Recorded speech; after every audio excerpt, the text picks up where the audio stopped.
Hello दोस्तों, mentor fluent YouTube channel पर Hindi audio book summary में आपका स्वागत है।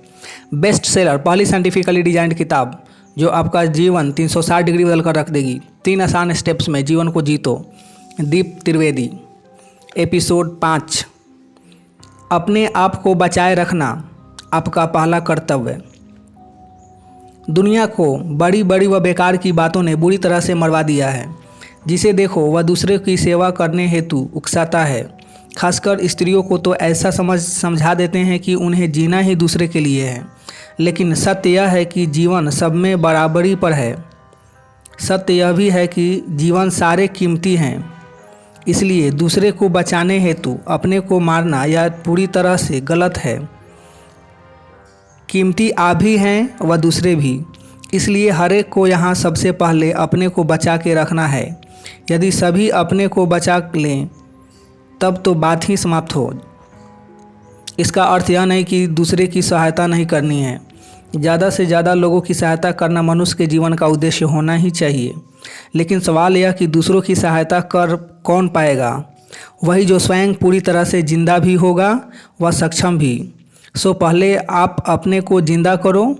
पहले आप स्वयं को सक्षम बनाओ और फिर कर लेना पूरे विश्व की सेवा। अच्छी ही बात है, परंतु अपने को मार के दूसरे को बचाने के चक्कर में मत पड़ना। इससे आपका मरना तो तय हो ही जाएगा, ऊपर से दूसरों को भी आप नहीं बचा पाएंगे, वो अलग। इसलिए यह तय कर लो कि काम सबका करना है, सहायता सबकी करनी है, पर उस हद तक जहाँ से आप स्वयं मरना शुरू नहीं हो जाते। क्योंकि हर एक को यहाँ अपने को जिंदा रखना जरूरी है। अपने को स्वस्थ व प्रसन्नचित रखना जरूरी है।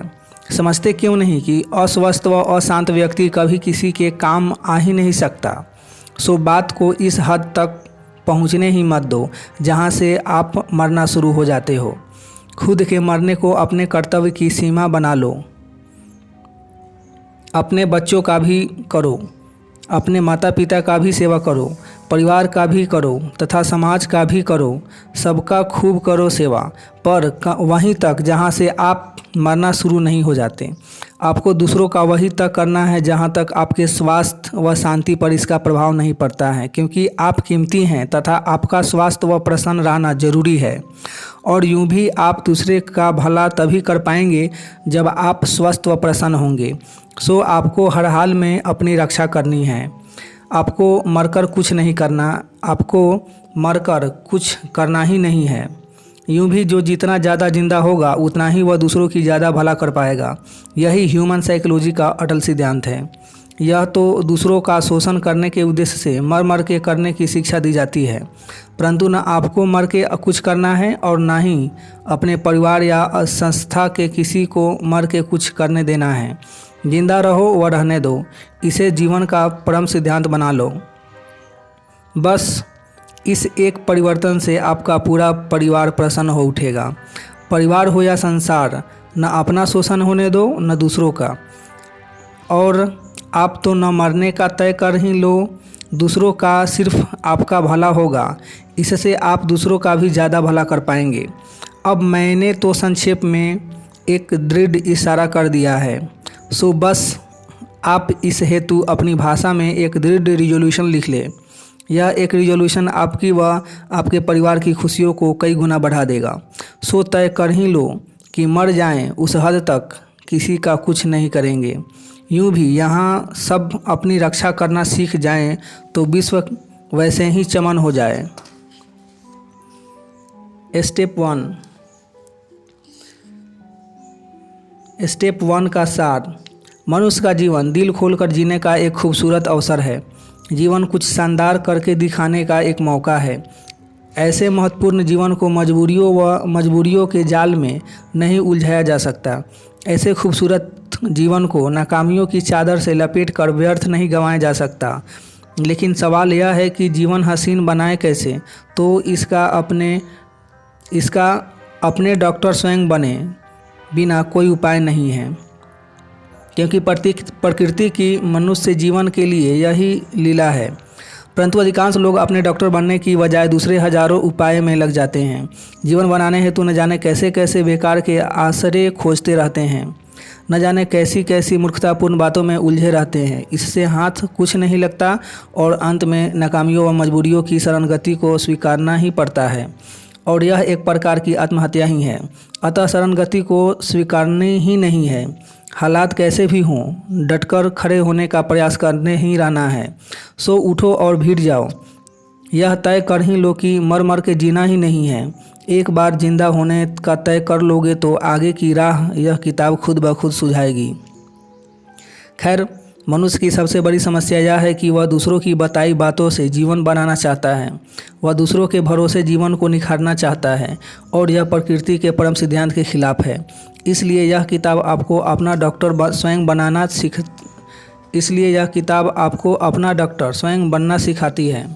अपने डूज एंड डोंट्स स्वयं तय करना सिखाती है और जीवन बनाने हेतु अपनी मानसिक सर्जरी स्वयं करना सिखाती है। सो आप इस किताब के स्टेप 1 में दी गई सारी प्रैक्टिकल एप्लीकेशंस को दृढ़तापूर्वक ग्रहण करो और उसके सहारे अपने को एक नए ही व्यक्तित्व में ढाल लो। यह किताब नहीं है, यह आपका अपना वो महान शास्त्र है जो आप स्वयं अपने लिए लिख रहे हैं। इसलिए इसके दूरगामी परिणाम आना तय है। यह स्पष्ट समझ लो कि सांस का आना और जाना आपके जिंदा होने का सबूत नहीं है। जिंदा तो उसे कहा जाता है जिसका जीवन उसके मन मुताबिक चल रहा हो। जिंदा उसे कहते हैं जिसके जीवन की कमान उसके ही हाथ में हो, जो स्वतंत्र हो, जो मस्ती से भरा हो और जो कर्तव्य कर्मों हेतु ऊर्जा से भरा हो, वही जिंदा है। बाकी तो चलती फिरती लाशें हैं जो बेहोशी में यहाँ वहाँ भटक रही हैं। लेकिन आपको पूरी तरह से जिंदा हो जाना है और उस हेतु आपको अपने डॉक्टर स्वयं बनने हेतु स्टेप 1 की तमाम प्रैक्टिकल एप्लीकेशंस को दृढ़तापूर्वक ग्रहण करना है। उनके सहारे अपना एक सटीक ऑपरेशन करना है। सफलतापूर्वक यह ऑपरेशन करते ही आपका व्यक्तित्व कई गुना निखर जाएगा। जीवन प्रगति की राह पर लग जाएगा। आपकी ऊर्जा बढ़ेगी, आपका आत्मविश्वास बढ़ेगा। अपने जीवन को लेकर आपके सारे कन्फ्यूजन दूर हो जाएंगे और सबसे बड़ी बात यह कि इससे आपकी स्वतंत्रता आपके चरम पर पहुंच जाएगी। बेकार की 1000 गुलामियों से आपकी जान छूट जाएगी। हाँ, एक बात और, जल्दबाजी बिल्कुल मत दिखाना। अपने हर रिजोल्यूशन शांति से दृढ़तापूर्वक लिखना। अपने हर रिजोल्यूशन को अपने अस्तित्व का हिस्सा बनने देना। इतने साल आपने यहाँ वहाँ के उलूल जुलूल उपायों में गंवाए हैं तो कुछ समय और सही, पर हर हाल में स्टेप 1 की तमाम प्रैक्टिकल एप्लीकेशन को अपने व्यक्तित्व के ऑटोमेशन में ले आना। इससे निश्चित ही आपका जीवन रातों रात कई गुना बेहतर हो जाएगा। और जब यह सब हो जाए तभी अपने को स्टेप 2 हेतु तैयार समझना। निश्चित ही आगे हम स्टेप 2 की प्रैक्टिकल एप्लीकेशंस पर चर्चा प्रारंभ करेंगे। स्टेप 2 निश्चित ही आपके सारे दुख दर्द समाप्त कर देगी, परंतु स्टेप 2 का फ़ायदा वही उठा पाएगा जो स्टेप 1 को अच्छे से ग्रहण कर चुका होगा। कहने का तात्पर्य यह कि स्टेप 2 की प्रैक्टिकल एप्लीकेशन का असर आपके बदले हुए नए व्यक्तित्व पर ही होगा। इसलिए स्टेप 2 पर कूद पड़ने की जल्दी मत करना। पहले स्टेप 1 में निपुण हो जाना और फिर आप लोग समझदार हैं ही, आपको शानदार जीवन जीना ही है। सो आपको अपने व्यक्तित्व को निखारने में ज़्यादा वक्त लगेगा भी नहीं। बस तो हम स्टेप 2 पर जाते हैं। यह आपके दुख दर्द को जड़ मूल से उखाड़ देगी। यह स्टेप 2 आपको मस्ती, ऊर्जा व शांति के परम शिखर पर बिठा देगी। आप तो बस सहयोग करते जाइए, फिर देखिए आपके स्वयं के द्वारा रचित यह शास्त्र आपको कहाँ से कहाँ पहुँचा देता है। स्टेप 2। अब मैं यह मानकर ही चल रहा हूँ कि स्टेप 1 की परीक्षा सबने अच्छे ग्रेड से पास कर ली ही होगी। यह चूँकि आप अपना शास्त्र स्वयं लिख रहे हैं, इसलिए इसके प्रश्न पत्र भी आप ही को तैयार करने पड़ रहे हैं तथा उसे चेक कर ग्रेड भी आप अपने को देने हैं। हम एक ऐसी दुनिया की ओर बढ़ रहे हैं जहां आपका सब कुछ आप ही हैं और वास्तव में यही जीवन की एक सच्चाई है। खैर, यहाँ एक बात मैं फिर से स्पष्ट कर दूं, यदि किसी कारण आपको यह लगता है कि आप सभी स्टेप 1 में अच्छे से सेट नहीं हो पाए हैं तो आगे बढ़ने की जल्दी मत करना। यह किताब आप ही की है तथा आप ही के पास रहने वाली है। सो पहले स्टेप 1 को अच्छे से ग्रहण कर लो, पहले उसकी हर प्रैक्टिकल एप्लीकेशंस को अपने व्यक्तित्व का हिस्सा बना लो, क्योंकि उसके बगैर स्टेप 2 की बातों का कुछ बहुत ज़्यादा प्रैक्टिकल फ़ायदा नहीं उठा पाएंगे। अतः अपना जीवन शानदार बनाने हेतु स्टेप 1 को अच्छे से पास कर ही लो। खैर, अब स्टेप 2 पर आते हैं और उसका प्रारंभ मैं एक सवाल से करता हूँ। तो यह बताओ कि मनुष्य की सबसे बड़ी समस्या क्या है? आप जी ही रहे हो, सो सारा सोच के बताओ। आप ही के जीवन की बात है, अतः आपको मालूम होना चाहिए और अधिकांशों को मालूम है भी। और बची खुची सहायता इस विषय में मैं कर देता हूँ। आपके जीवन में आने वाले दुख आपकी समस्या हैं, पकड़ने वाले टेंशन आपकी बेचैनी है, 24 घंटे सताने वाला डर आपकी उलझन है, आप अपने फ्रस्ट्रेशन से परेशान हैं, आपकी चाहें पूरी नहीं हो रही, बात बात पे दिल टूट रहा है, वगैरह वगैरह आपकी उलझनें हैं। हर कोई इन्हीं सब से छुटकारा पाना चाहता है और यह समस्या आज की नहीं है, युगों से मनुष्य की यही समस्या है।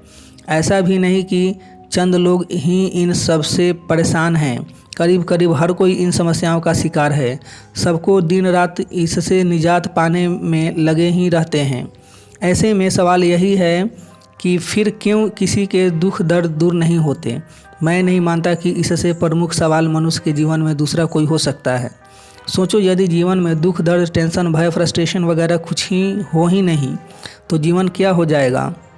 आप 24 घंटे हवा में उड़ने सा आनंद महसूस करेंगे। लेकिन सच कहूँ तो कोई इस बाबत सोच भी नहीं पाता है, क्योंकि चारों ओर हर कोई बीमार है, जिसे देखो वो इन सब का शिकार है। सच कहूँ तो इसलिए जीवन है तो दुख है, यह सबने मान लिया है और मनुष्य की यह शरणगति मुझे स्वीकार्य नहीं है। जीवन कुदरत का बख्शा एक परम अवसर है, इसे दुख चिंता व फ्रस्ट्रेशन में कैसे गुजारा जा सकता है? और हमें नहीं ही गुजारना है। अतः हम इस विषय की पूरी साइको एनालिसिस कर इसे छुटकारा कर ही रहेंगे। अब इसमें तो कोई दो राय है नहीं कि हर कोई दुख दर्द से छुटकारा पाना चाहता है। तय यह भी है कि हर कोई इस हेतु अथक प्रयास भी करता है और यही आकर पहली उलझन खड़ी हो जाती है। मनुष्य प्रयास कर रहा है, वहीं जो दूसरे लोग उसे समझाते चले जा रहे हैं। और यह समझना बड़ा महत्वपूर्ण है कि यहाँ कोई अपनी सोच से दुख दूर करने का प्रयास नहीं कर रहा। सब दूसरों के बताए उपायों पर हाथ आजमा रहे हैं। कोई कहता है कि भगवान में मानो, वही आपके दुख दर्द दूर करेगा। सबको भगवान में मानकर उनकी पूजा पाठ शुरू कर देते हैं और यह युगों से होता आ रहा है। आज के वैज्ञानिक युग में भी भगवान में न मानने वाले बमुश्किल 10% लोग हैं। सब धूमधाम से मंदिर मस्जिद चर्च जा रहे हैं। सब अपने अपने भगवान को मानने में लगे हैं, परंतु दुख दर्द दूर होने की जगह बढ़ते चले जा रहे हैं। फिर कोई कहता है कि भगवान चेंज कर लो, कोई कहता है कि तरीका दूसरा अपना लो, वह भी कर लेते हैं, पर दुख दर्द है कि दूर होने का नाम ही नहीं ले रहे हैं। उस पर मजा यह कि बावजूद इसके ये उपाय बंद भी नहीं हो रहे हैं। खैर, फिर पंडित मौलवी व पादरी वगैरह आ जाते हैं। वो समझाते हैं कि भगवान ऐसे ही दुख दूर नहीं करते, इस हेतु उनकी पूजा शास्त्रों के विधि विधानुसार करनी पड़ती है। वेद कुरान व बाइबल वगैरह धर्म ग्रंथों में जो लिखा है उस अनुसार करनी पड़ती है। तब कहीं जाकर भगवान आपके टेंशन व भय फ्रस्ट्रेशन को दूर करते हैं। बस फिर मनुष्य का एक से एक धार्मिक कर्तव्य दिखाना शुरू हो जाता है। उस अनुसार खाता है, उन्हीं की सुझाई विधियों से पूजा करता है। रोजे उपवास व फास्ट से लेकर न जाने क्या क्या करने लग जाता है। मज़ा यह कि शास्त्र भी एक दो नहीं हजारों हैं और फिर सब शास्त्र एक दूसरे से भिन्न बात करते हैं। जो एक शास्त्र में करने की सूची में शामिल है उसे ही दूसरा शास्त्र महापाप बताता है। फिर भी मनुष्य तरह तरह के कर्तव्य दिखाता रहता है, लेकिन दुख दर्द टेंशन फ्रस्ट्रेशन वगैरह फिर भी कम होने का नाम नहीं ले रहे हैं। लेकिन इससे भी किसी की आंख नहीं खुलती है, कर्तव्य चालू ही रहते हैं। ऐसे में चंद और बुद्धिमान कूद पड़ते हैं। वे सुझाते हैं कि भगवान में मानना अपनी जगह है, पर अगर जीवन बनाना हो तो पढ़ाई लिखाई ज़रूरी है। ठीक है, फिर वह भी कर लेते हैं, शायद पढ़ने लिखने से दुख दर्द दूर हो जाए। फिर यही सब लोग डिग्री भी हासिल कर लेते हैं, पर दुख दर्द है कि दूर होने का नाम ही नहीं लेते। फिर कोई कहता है कि भला दुख दर्द भी कहीं कहीं ऐसे दूर थोड़ी होते हैं। अच्छा खासा धन कमा लो, कुछ बन जाओ, फिर दुख दर्द दूर हो जाएगा। फिर सब कोई धन कमाने की दौड़ में लग जाते हैं, सोचते हैं कि घर हो जाए, गाड़ी आ जाए, दुख दूर हो जाएंगे। बस फिर जिसे देखो वह इस कड़े संघर्ष में उतर जाता है। चंद लोग धन कमा भी लेते हैं, लेकिन फिर बात वहीं की वहीं, दुख दर्दों से छुटकारा नहीं होता है तो नहीं ही होता है। इसी चक्कर में शादी भी करते हैं, वह इसी चक्कर में बच्चे भी पैदा करते हैं, परंतु फिर भी दुख दर्द कम होने की जगह बढ़ते ही चले जाते हैं। यानी हर कोई उपलब्ध सारे उपाय कर लेता है, पर दुख दर्द किसी के दूर नहीं होते। लेकिन बावजूद इसके कोई सोचता नहीं कि कोई इसकी जड़ में नहीं जाता कि ऐसा क्यों है। बस हर कोई एक चलती फिरती मशीन की तरह एक के बाद एक उपाय करता रहता है और एक दिन थक हार कर मर जाता है। बेचारा मनुष्य जीवन में इतने कष्ट उठाता है, इतने संघर्ष करता है और अंत में परम बेचैनी की हालत में मर जाता है। मनुष्य को जो कुदरत की सबसे हसीन रचना है, उसका यह हाल कैसे देखा जा सकता है, और नहीं ही देखा जा रहा है। खैर, तो क्या मनुष्य के दुख दर्द दूर नहीं हो सकते हैं, और बड़ी आसानी से हो सकते हैं। इतिहास में जो हजारों लोगों ने इन दुख दर्दों पर विजय पाई है, और आपको भी पानी ही है। जिसने स्टेप 1 अच्छे से ग्रहण कर लिया होगा, उसके लिए यह बिल्कुल मुश्किल नहीं होने वाला है। उन्हें यह समझने में तकलीफ़ नहीं जाएगी कि यह भगवान, धर्म, शास्त्र, समाज, डिग्रियाँ, पत्नी, बच्चे व धन वगैरह वे उपाय हैं जो दूसरों ने आपको पकड़ाए हुए हैं, और दूसरों के बताए उपायों से आपके दुख दर्द दूर हो जाए, यह प्रकृति की व्यवस्था ही नहीं है। महाभारत के युद्ध के पहले अर्जुन को भी दुख पकड़ लिया था, और वह भी कृष्ण से धर्म, शास्त्र, नीति, समाज, राज्य, पाप पुण्य जैसी बातें कर अपने दुख दर्द दूर करना चाहता था। इन सब के पक्ष में वह लगातार कृष्ण को तर्क भी देते चला जा रहा था, लेकिन कृष्ण ने स्पष्ट कह दिया था कि इन सब उधार के ज्ञान से तेरे दुख दर्द दूर होने वाले नहीं हैं। दुख दर्द दूर करने हेतु तो तुझे अपने ही ज्ञान का दीप जलाना होगा, और चाहे तो उस हेतु मैं तेरी सहायता कर सकता हूँ। आज 5000 वर्ष बाद मैं भी आपसे वही बात कर रहा हूँ। बात नई नहीं है, सिर्फ कहने का तरीका वैज्ञानिक हो गया है।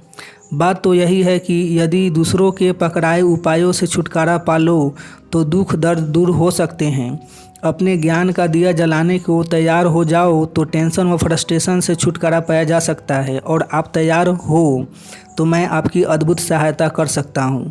और यदि अभी उधार के उपाय आप पर हावी हैं तो सब व्यर्थ हो जाएगा। लेकिन मुझे यकीन है कि आप ऐसा होने नहीं देंगे, क्योंकि आप इतना तो समझ ही जाएंगे कि अरबों लोगों के आजमाने के बाद भी जिन उपायों से किसी के गम दूर नहीं हुए, भला उनसे आपके टेंशन कैसे दूर होंगे। और यह छोटी सी समझ आप में बड़ी आसानी से जग जाएगी यदि आपने वाकई स्टेप 1 अच्छे से ग्रहण किया होगा तो। और मैं यह मानकर ही चल रहा हूँ कि आपको अपना जीवन व्यर्थ नहीं गंवाना है। आपको हर प्रकार के टेंशन और फ्रस्ट्रेशन से छुटकारा पाना ही है, और उस हेतु आप सारी पुरानी बातों से छुटकारा पाकर कुछ नया व वैज्ञानिक अपना ही लेंगे। सो इसी उम्मीद व यकीन के साथ मैं अपनी बात को आगे बढ़ाता हूँ। अब इस संदर्भ में सबसे पहली बात तो यह समझ लो कि मनुष्य जगत में 2 प्रकार की बातों से प्रचलित है। एक है मानव जनित बातें जो दुख दर्द दूर करने कनेक्शन, धर्म, शास्त्र, समाज, शिक्षा, धन, वैभव तथा परिवार वगैरह से बिठाती है, परंतु ये सारी बातें मनुष्य की बुद्धि की उपज हैं। इन सब बातों का कोई सीधा व सटीक कनेक्शन मनुष्य के दुख दर्दों से बैठता ही नहीं है, क्योंकि ये सारी बातें प्रकृति की मूल रचना के खिलाफ ही हैं। हालांकि इसका यह अर्थ भी नहीं है कि इनमें से सभी अनावश्यक हैं। धन, शिक्षा, वैभव, परिवार सब कुछ अच्छा ही है, परंतु इनका आपके दुख दर्दों से कोई ताल्लुक नहीं है। आपने फ्रस्ट्रेटेड धनवान भी देखे हैं तथा विचलित धर्माचार्य भी। आपने शिक्षितों को भी परेशान पाया है तथा वैभवशाली लोगों को भी। सो यह सीधी बात आप समझ ही लो कि इन तमाम प्रकार की मनुष्य जनित बातों से आपके दुख दर्द का कोई ताल्लुक नहीं है। मनुष्य के जीवन में दुख, गम, टेंशन, भय वगैरह आने व जाने के अपने प्राकृतिक कारण हैं और इसे समझे वगैरह जीवन से दुख दर्द कभी दूर नहीं किए जा सकते। अब कारण चाहे जो हो, दुख दर्द तो दूर करने ही हैं। कष्टों में जीवन गुजारना एक बहुत बड़े अवसर को गंवाना है। मनुष्य प्रकृति की सबसे खूबसूरत रचना ही इसलिए है कि वह अकेला है जो हंस व गा सकता है। वह अकेला है जो एक से बढ़कर एक क्रिएटिविटी कर सकता है। मनुष्य अकेला है जो सफलता के नए नए शिखर छू सकता है। परंतु यह सभी तभी संभव है जब जीवन में दुख दर्द न हो। गम और खुशी एक साथ जा ही नहीं सकते। भय व टेंशन में रहने वाला झूम ही कैसे सकता है। अतः खुशी कैसे मिले यह सोचने की बजाय गमों से छुटकारा कैसे पाएं यह सोचो। जीवन में गम नहीं होंगे तो बचा रह जाएगा वह खुशी होगी। आपको हंसते गाते हुए जीवन गुजारना ही होगा, वरना मिले हुए मनुष्य जन्म की तौहीन हो जाएगी। क्योंकि आप अकेले को ये सारे अवसर उपलब्ध हैं। न चांद तारे नाच गा सकते हैं, न जानवर कुछ महान क्रिएटिव कर सकते हैं, और आपको अवसर है फिर भी आप रोते हुए जीवन गुजारते हैं। तो फिर इस पर कुछ कहने हेतु मेरे पास शब्द ही नहीं है। खैर, मैं जानता हूँ कि ये सारी बातें फटाफट ग्रहण करना सबके लिए आसान नहीं है, परंतु जो स्टेप 1 अच्छे से ग्रहण कर चुके हैं उनके लिए यह कुछ मुश्किल भी नहीं, और आप इसमें से एक हैं। इसलिए अब हम सीधे मनुष्य के दुख दर्द का किस चीज़ से संबंध है उस पर आ जाते हैं। और इस संबंध में मैं पहले ही कह चुका हूँ कि प्रकृति की रचना ही मनुष्य के जीवन की सर्वोच्च सत्ता है, न कि उसमें ऊपर कुछ है और न उससे बाहर भी कुछ। यदि आप प्रकृति के सारे नियम समझना चाहते हैं तो मेरी आने वाली किताब लॉज ऑफ नेचर पढ़ ही लेना। उसको पढ़ने के बाद प्रकृति की पूरी रचना आपको स्पष्ट हो जाएगी। अभी तो इतना समझ लो कि चूँकि प्रकृति के नियम ही इस जगत की सर्वोच्च सत्ता है, इसलिए मानव जनित बातें रोज़ रोज़ अपने को सही साबित करने में नाकाम सिद्ध होती हैं। परंतु दुर्भाग्य से वे आकर्षित इतना करती है कि हर कोई उन बातों के चक्कर में उलझ ही जाता है। और फिर मनुष्य करे भी क्या, क्योंकि प्राकृतिक सत्ताओं के बाबत बहुत कुछ जानकारी उपलब्ध भी नहीं है और उस बाबत बहुत कुछ जानता भी नहीं है। परंतु मैं अपनी तमाम बातें प्रकृति की सत्ता के इर्द गिर्द ही रखता हूँ, अतः इन्हें ग्रहण करने के तत्कालिक फ़ायदे होते हैं। खैर, अब मैं सीधे प्रकृति की परम रचना पर आता हूँ और उसके सहारे हम अपने दुख दर्द हमेशा के लिए दूर कैसे कर सकते हैं उसकी चर्चा आगे बढ़ाता हूँ। तो प्रकृति की परम रचना यह है कि इसमें मनुष्य सिर्फ मन है, मन के अलावा कुछ भी नहीं है। और मन क्या है? मीठे भावों का झोंका तथा शक्तियों का भंडार, बस यही और इतने ही आप हैं। और जब प्रकृति की आपके लिए यह रचना है तो वह अटल है, इसके आगे बढ़े नहीं कि मरे नहीं। खुद दर्द के रूप में चालान कटना तय हो जाएगा। खैर, ठीक वैसे ही प्रकृति की आपके लिए दूसरी रचना यह है कि आपके मन की शक्तियों के विस्तार हेतु आपको शरीर व बुद्धि उपलब्ध होते हैं। इसे और सरल भाषा में समझाऊं तो आप सिर्फ एक मन हैं और उस मन में आनंद, मस्ती, शांति वगैरह बहती है। और साथ ही आपके मन में यानी आप में उत्साह, आत्मविश्वास, ध्यान जैसी शक्तियाँ भी रहती हैं और प्रकृति की ओर से यही आपका शुद्ध अस्तित्व है। मामला ऐसा है कि मन की शक्तियों जैसे आत्मविश्वास, ध्यान, उत्साह वगैरह के जरिए मन से कार्य फूटते रहते हैं और ऐसे हर कार्य करते वक्त आपको आनंद, शांति, मस्ती व एहसास होता रहता है। यही आपका शुद्ध अस्तित्व है तथा यही आपके कार्य करने की प्रणाली। लेकिन इसमें भी एक ट्विस्ट यह है कि मन बाकी सब कुछ तो कर सकता है पर कार्यों का क्रियान्वयन नहीं कर सकता, और उस हेतु ही मनुष्य को प्रकृति की ओर से बुद्धि व शरीर उपलब्ध है।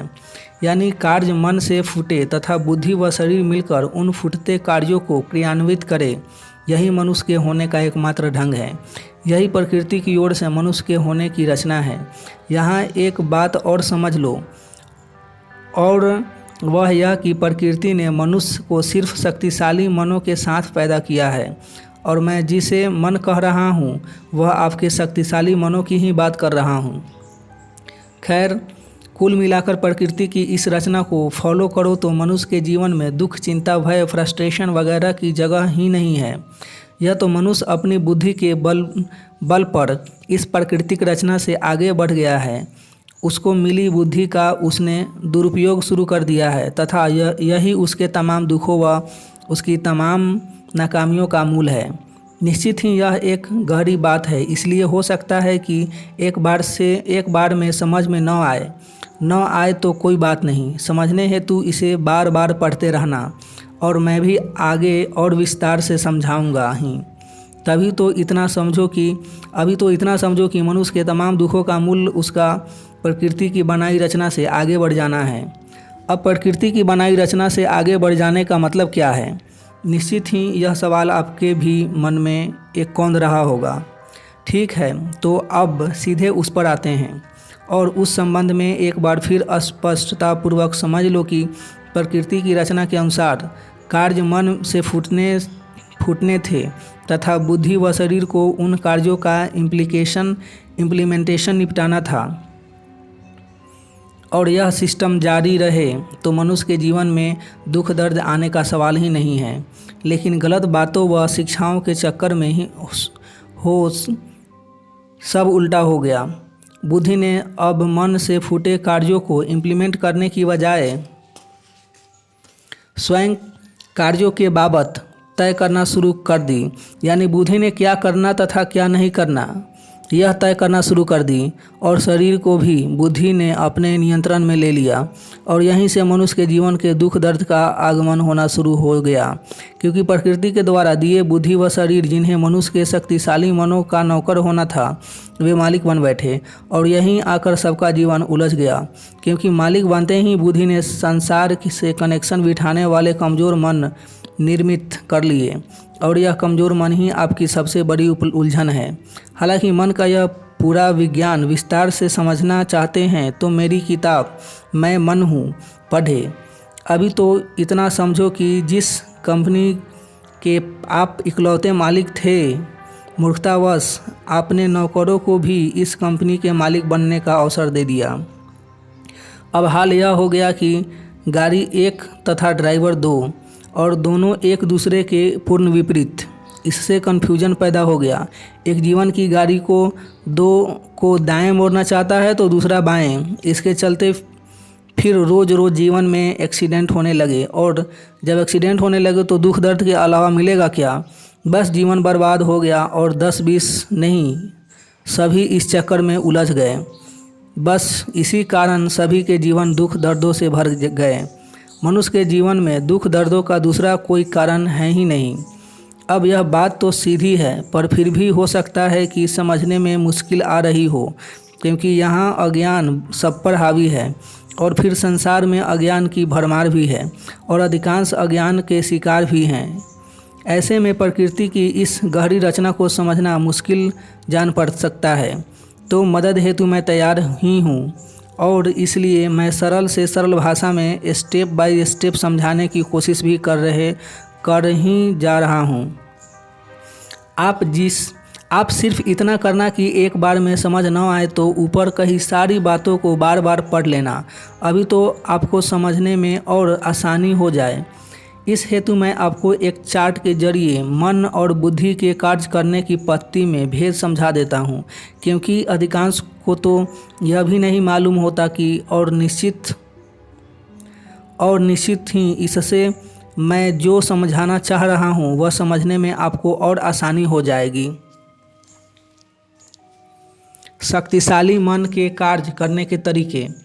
मन और दूसरे लिस्ट में है कमज़ोर मन तथा बुद्धि के कार्य करने के तरीके। शक्तिशाली मनों के कार्य करने के तरीके। मन की दुनिया अपने से शुरू होकर अपने पर ही खत्म हो जाती है, जबकि कमज़ोर मन व बुद्धि की पूरी दुनिया बाहर से होती है। बाहर की दुनिया में क्या हो रहा है तथा क्या नहीं, मन उससे ज़्यादा प्रभावित नहीं होता शक्तिशाली मन। जबकि कमज़ोर मन बुद्धि को बाहर होने वाली हर हलचल से बड़ा गहरा मतलब होता है। शक्तिशाली मन के कार्य भीतर से स्पॉन्टेनियसली फूटते हैं, उसे उसके कारण या परिणाम से कोई मतलब नहीं होता। जबकि कमज़ोर मन बुद्धि अपने कार्य द्वंद्व के आधार पर तय करती हैं, कारण और परिणाम इससे हर कार्य का मूल होता है। कमज़ोर मन बुद्धि अपने कार्य द्वंद्व के आधार पर तय करती हैं, कारण और परिणाम इसके हर कार्य का मूल होता है। मजबूत मन शक्तिशाली मन एक केंद्रीय होता है, अतः इसका सब कुछ कार्य में ही सिमट कर रह जाता है। जबकि कमज़ोर मन बुद्धि चूँकि द्वंद्व के आधार पर कार्य करना तय करती है, इसलिए उसको परिणाम में लाभ जीत व सब कुछ अच्छा चाहिए होता है। शक्तिशाली मन को कार्य में मज़ा है, परिणाम में उससे कोई रस नहीं रहता, न ही वो परिणाम से प्रभावित होता है। यानी मन सिर्फ मज़े के लिए कार्य करता है, वह सिर्फ सुकून पाने हेतु मचलता है। जबकि कमज़ोर मन और बुद्धि को कष्ट व दुख भी चलेगा, पर बदले में संसार में प्रगति चाहिए। शक्तिशाली मन शरीर और बुद्धि तक को अपना नहीं मानता, उन्हें वह अपने फितरों का इम्प्लीमेंटेशन करने का नौकर समझता है। जबकि कमज़ोर मन बुद्धि शरीर ही नहीं पूरे संसार में से आकर्षित रहती है, और इस कारण वह ज़्यादा से ज़्यादा बाह्य चीज़ें पाना चाहती है। शक्तिशाली मन कुल मिलाकर मन का संसार से ना के बराबर कनेक्शन होता है। जबकि कमज़ोर मन बुद्धि संसार की हर चीज़ से पूरी तरह कनेक्टेड होती है। अब अपना अच्छे से अवलोकन कर लो, निश्चित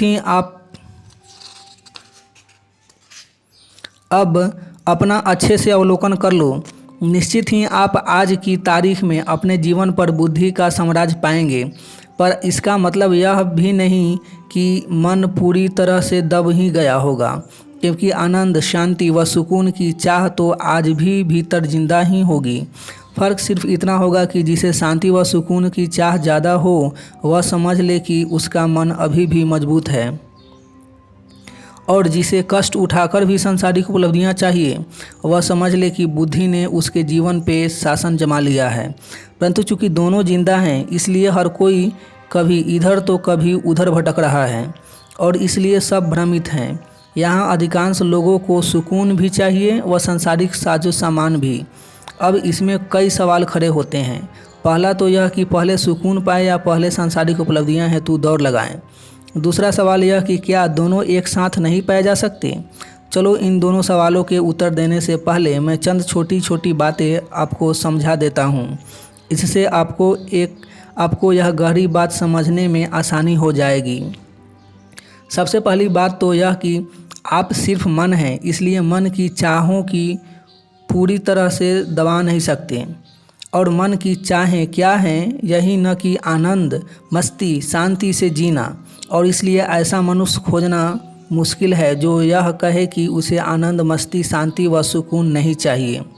और बुद्धि भी मन की इस मजबूत चाह को जानती है, इसलिए वो मन को चक्कर में डालने हेतु तर्क गढ़ लेती है। और बुद्धि जनित तर्क क्या है? यही कि धर्म, समाज, परिवार, धन, वैभव वगैरह के बगैर भला आनंद, शांति, सुकून वगैरह मिल ही कैसे सकती है। और धर्म से लेकर परिवार वालों तक का दावा भी यही है। बस फिर मन बहकावे में आ जाता है। गौर से देखेंगे तो आप भी बहकावे में आ ही चुके हैं। अब तो आप भी यही समझते हैं कि धर्म, समाज, परिवार, धन वगैरह के बगैर मज़ा आ ही कैसे सकता है।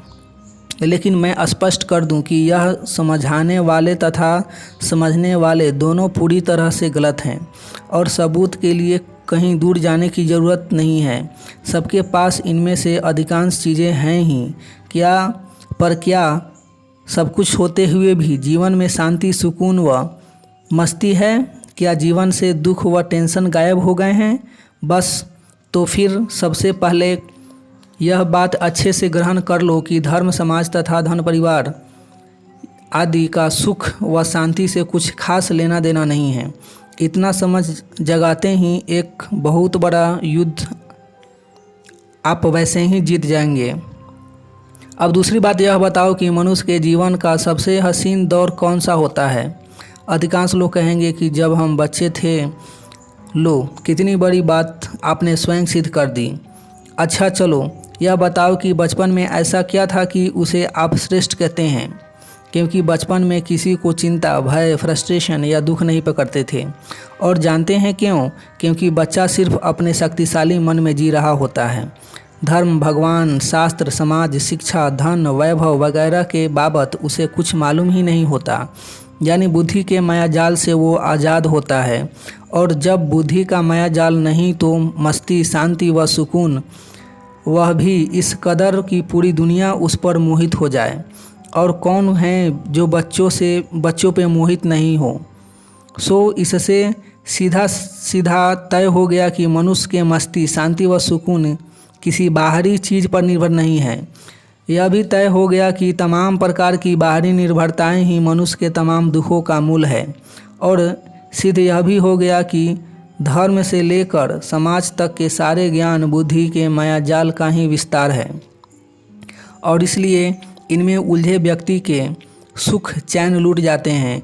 और सबूत के तौर पर बच्चा इन तमाम चीज़ों के बगैर भी मस्ती से जी कर दिखा ही देता है। सो दूसरी बात यह गांठ बांध लो कि मनुष्य के सुखों का किसी बाहरी चीज़ से कोई ताल्लुक नहीं है।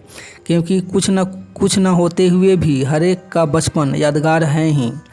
अब आप कहेंगे कि यह तो समझ गए कि मनुष्य के सुख व शांति किसी बाहरी चीज़ पर निर्भर नहीं है। समझ यह भी गए कि बुद्धि का फैलाया मायाजाल ही तमाम दुखों का मूल है। पर सवाल यह कि आगे बढ़ने में तथा धन व वैभव कमाने में क्या बुराई है? कुछ भी नहीं, बल्कि संसार की हर चीज़ को पाना तथा उसका खूब आनंद लेना ही मनुष्य जीवन का मकसद है। परंतु आपको समझना यह है कि बुद्धि यह सब नहीं दिलवा सकती। वह दिलवा सकती होती तो संसार में दुख व असफलता होते ही नहीं। सबूत के तौर पर कहूँ तो अधिकांश लोग बुद्धि के मायाजाल में उलझे पड़े हैं। सबके पास धर्म से लेकर शास्त्र तक का सब कुछ है। समाज से लेकर परिवार तक सब कुछ हर एक पर छाए ही हुए हैं। हर कोई सब कुछ पाने हेतु रेस में शामिल है। पर बताओ यह कि फिर भी इनमें से कितनों ने धन व वैभव पा लिए हैं। और जो छोटा मोटा कुछ बुद्धि दिलवा भी देती हैं तो उस हेतु भी न जाने कितने दुख झेलवाती हैं, न जाने कितनी संघर्षों में उतरवाती हैं। यानी बुद्धि के सहारे जो थोड़ा बहुत मिलता है वह भी सुख चैन लुटाकर ही मिलता है। इसलिए आगे बढ़ने का यह रास्ता ही गलत है। और यूं भी अपने सुख चैन लुटाकर कुछ पाना बात ही गले नहीं उतरती। इसलिए वैभव की चाह करना तथा वास्तव में वैभवशाली होना दोनों सर्वथा भिन्न बातें हैं। सिर्फ चाहने मात्र से वैभवशाली नहीं हुआ जा सकता, यह तय है। वहीं सांसारिक रेस में शामिल होते ही दुखों के पहाड़ टूट पड़ना भी तय है। यानी वैभव से भी जाओगे, वह सुख चैन से भी। सो कुल मिलाकर अंत में बुद्धि के सारे ज्ञान भटकाने वाले ही सिद्ध हो रहे हैं। अब ऐसे में सवाल उठता है कि करें क्या? हमें तो सुख चैन भी चाहिए तथा वैभव भी। तो मैं भी तो यही चाहता हूँ और उस हेतु ही इतनी विस्तृत प्रस्तावनाएं गढ़ रहा हूँ। तो क्या सचमुच बिना सुख चैन लुटाए भी आगे बढ़ा जा सकता है? क्या धन व वैभव के शिखर पर बैठा जा सकता है? बड़ी आसानी से।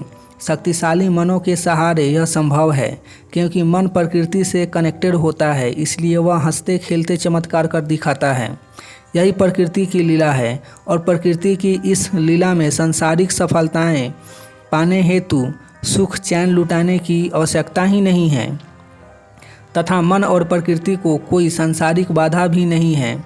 ये दोनों तो कहीं से भी उठा के मनुष्य को महान बना सकते हैं। और आपने भी देखा होगा अधिकांश महान लोग गरीब परिवार से आते हैं, प्रायः कम पढ़े लिखे भी होते हैं, इनमें से कई नास्तिक भी होते हैं, फिर भी वे हंसते खेलते सफलता पा ही लेते हैं। लेकिन यह बात बुद्धि की समझ में नहीं आती। फिर वो कर्म, फल व भाग्य जैसी बातों से इसका कनेक्शन बिठा लेता है।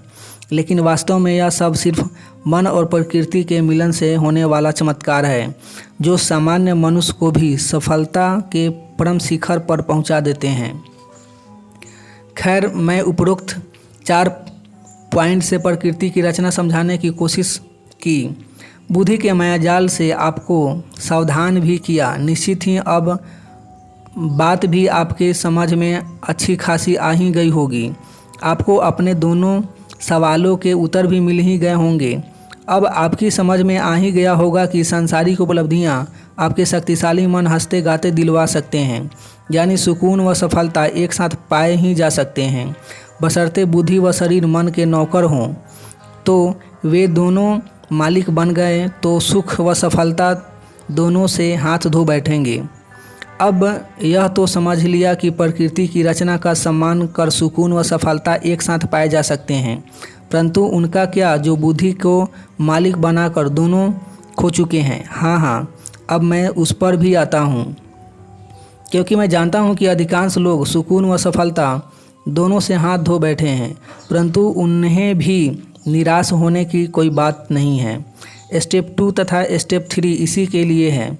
स्टेप 2 के जरिए हम अपने दुख दर्द दूर करेंगे तथा फिर स्टेप 3 की सहायता से सफलता की एक बड़ी उड़ान भरेंगे, यानी भटक गए हैं तो भी एक एक करके दोनों पा ही लेंगे। यदि बचपन से ही सीधी राह चलते होते तो सुकून व सफलता दोनों एक साथ बड़ी आसानी से पा लिए होते, लेकिन कोई बात नहीं, अब भी पा ही लोगे। उस हेतु ही तो यह किताब लिखी जा रही है, उस हेतु ही तो आपसे अपना शास्त्र लिखवा रहा हूँ। अभी तो इस संदर्भ में इतना स्पष्टता पूर्वक फिर समझो कि एक बार बुद्धि का मायाजाल टूट जाए तो आप फिर से एक शुद्ध मन हो जाएं, और एक बार आप दुख दर्द रहित शुद्ध मन हो जाएं तो फिर वहाँ से हंसते गाते सफलता की सीढ़ियाँ कैसे चढ़नी उसकी चर्चा करेंगे। और यही हमारे स्टेप 2 तथा स्टेप 3 है। चलो यह तो समझ गए कि फंस गए हैं, तो पहले मन का चैन वापस पाना पड़ेगा। समझ गए कि जब तक दुख दर्द होंगे जीवन कोई बड़ी उड़ान नहीं भर पाएगा। समझ गए कि फिर से दुख दर्द रहित शुद्ध मन होते ही सफलता कदम चूमने लगेगी। परंतु सवाल यह कि जीवन से दुख दर्द दूर करना भी इतना आसान तो होगा नहीं, खासकर तब जब बुद्धि के मायाजाल में इस कदर उलझे पड़े हों। अरे इतना मत सोचो, निराश होने की कोई बात ही नहीं है। यदि स्टेप 1 अच्छे से ग्रहण कर लिया होगा तो इतनी मुश्किल नहीं आएगी, क्योंकि स्टेप 1 आपको अपने जीवन की कमान अपने हाथ में ले लेना सिखाती है, दुनिया के दबाव को कम कर आपकी स्वतंत्रता बढ़ाने हेतु सहायता करती है। और यदि आप स्वतंत्र हो चुके हैं तो बड़े आराम से स्टेप 2 का ऑपरेशन कर पाएंगे, फटाफट दुख दर्दों से छुटकारा कर पा लेंगे। पर हाँ, स्टेप 2 में भी बनना तो आपको अपना डॉक्टर स्वयं ही है, यानी प्रकृति की रचना का तो हर कदम पे ध्यान रखना ही है। और यह स्टेज पार करके जब आप अपने दुख दर्द कम कर लेंगे तो स्टेप 3 में प्रवेश कर लेंगे, और वहाँ हम सीखेंगे कि शुद्ध मन के सहारे हंसते गाते आगे कैसे बढ़ना। बस पहले जीवन के दुख दर्द समाप्त कर लो, और फिर जीवन के से दुख दर्द समाप्त हो जाएं तो वह भी अपने आप में एक बहुत अद्भुत उपलब्धि होगी। फिर सफलता की सीढ़ियाँ भी हंसते गाते चढ़ ही लेंगे। सो उम्मीद है कि आप जीवन से दुख दर्दों को मिटाने हेतु तैयार हैं, और यह स्पष्ट समझ लो कि जीवन से दुख दर्द दूर करने का यह बताई जाने वाली स्टेप 2 के अलावा दूसरा कोई उपाय नहीं है।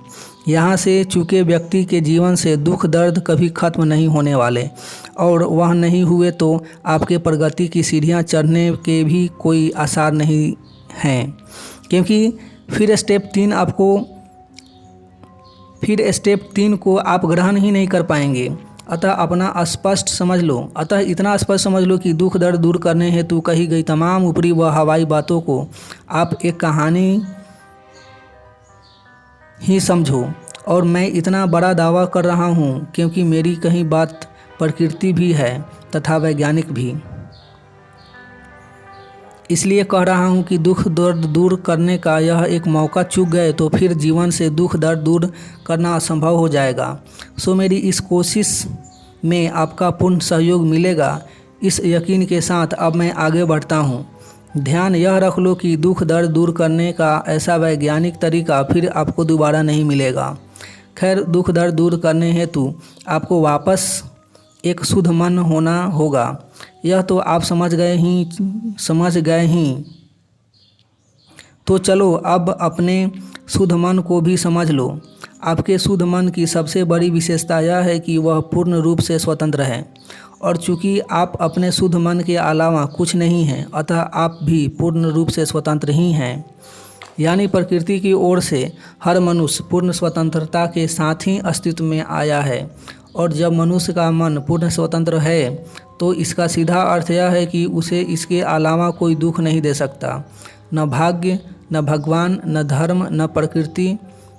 यदि मनुष्य को कोई दुख दे सकता है तो वह स्वयं, क्योंकि सारे दुखों का मूल बाहरी दुनिया से अपना संपर्क बिठाना है। और यह सारे संपर्क आपने स्वयं अपनी मर्जी से बिठाए हैं। इसलिए दूसरे किसी को इस हेतु वह राति भर जिम्मेदार नहीं ठहरा सकता। और इस एक बात की अच्छे से गांठ बांध लो, दुख दर्द दूर करने हेतु यही बात सबसे ज़्यादा सहायक सिद्ध होने वाली है। खैर, हो सकता है कि शायद यह बात पूरी तरह से आपकी समझ में न आई हो, क्योंकि मनुष्य का मन पूर्ण स्वतंत्र है। अब यह बात ही समझना मुश्किल हो गई है। अज्ञान में उलझकर सबने इतनी गुलामियाँ पाल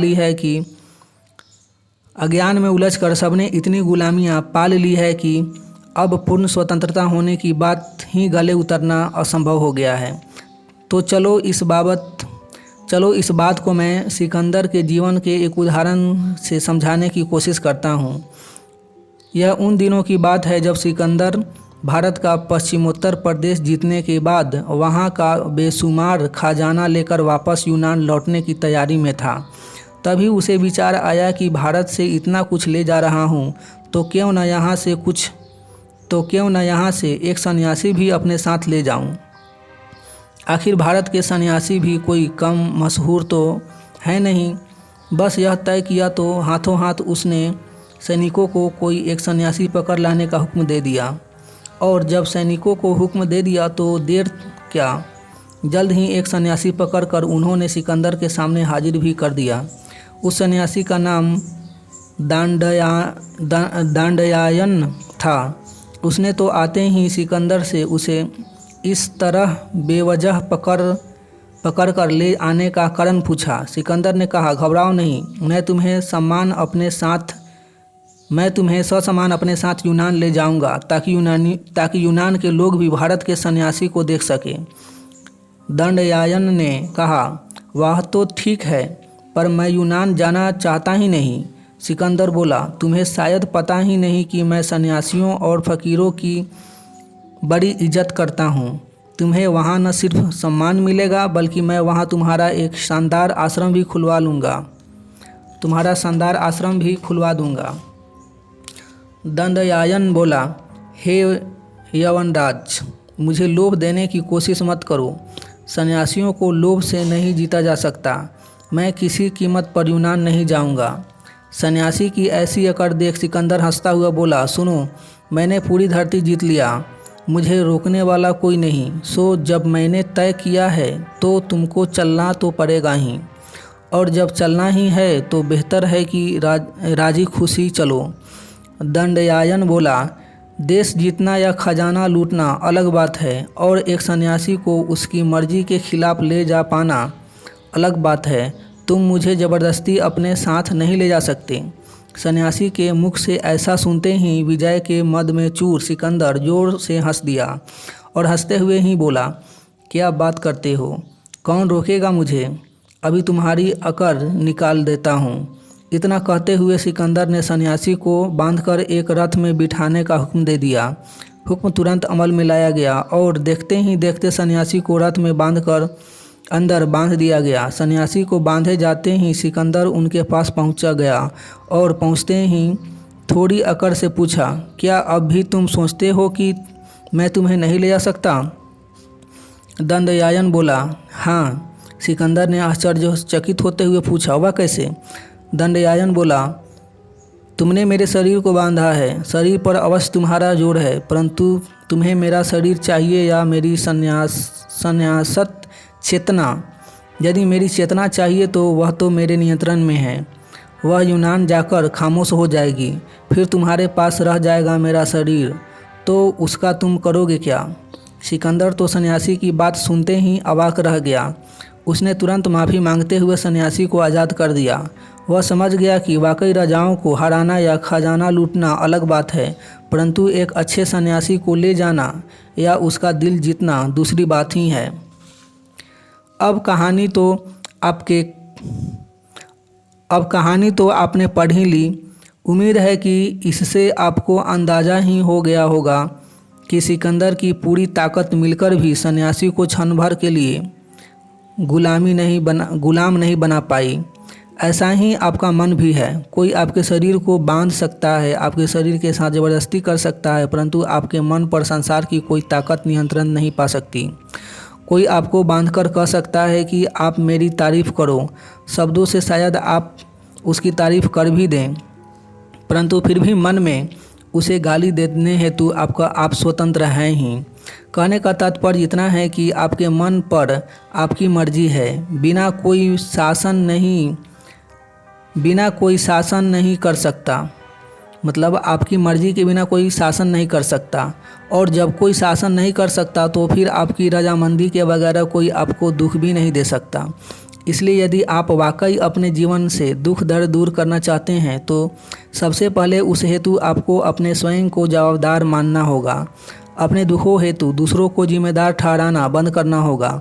न परिवार, न धर्म, न भाग्य, न समाज, न भगवान और न कर्म फल, कुछ भी नहीं। आपको यह मानना ही होगा कि जीवन में दुख है तो गलती सिर्फ आप मेरी है। यूँ भी जिसे पूर्ण स्वतंत्रता उपलब्ध हो वह दूसरे किसी को दोष दे भी नहीं सकता। अतः अपने दुख दर्दों हेतु आप स्वयं जिम्मेदार हैं तथा यह जिम्मेदारी उठा लें। अब यह जिम्मेदारी उठाने से आपके दुख दर्द हमेशा के लिए दूर कैसे होंगे, आगे हम सीधे सीधे इस पर चर्चा करेंगे, क्योंकि मुझे नहीं लगता कि अब आपको अपने मन की पूर्ण स्वतंत्रता बाबत कोई कन्फ्यूजन रह गया होगा। और जब पूर्ण स्वतंत्रता हो तो अपने दुखों हेतु दूसरों को जिम्मेदार नहीं ठहराया जा सकता। यह बात भी अब आपकी समझ में आ ही गई होगी। बस तो चलो फिर तमाम नकारात्मक भावों से छुटकारा पाने हेतु हम आगे बढ़ते हैं स्टेप 2 की ओर। स्टेप 2 की एक के बाद एक प्रैक्टिकल एप्लीकेशंस ग्रहण करते हैं और हमारे जीवन के तमाम दुख दर्दों से छुटकारा पा लेते हैं। मुझे यकीन है कि आप सब इस लंबी उड़ान हेतु तैयार हैं और इस हेतु मैं एक के बाद एक नकारात्मक भाव को लूँगा और इससे छुटकारा पाने की प्रैक्टिकल एप्लीकेशन दूँगा। आप तो बस दी जान रही हर एप्लीकेशन का भरपूर फ़ायदा उठाना, चाहे जो हो जाए अपने दुख दर्द से हमेशा के लिए छुटकारा पा ही लेना। मिलेंगे नेक्स्ट एपिसोड में, तब तक अपना ढेर सारा ख्याल रखिए, लाइफ को एंजॉय कीजिए। आपका बहुत बहुत धन्यवाद।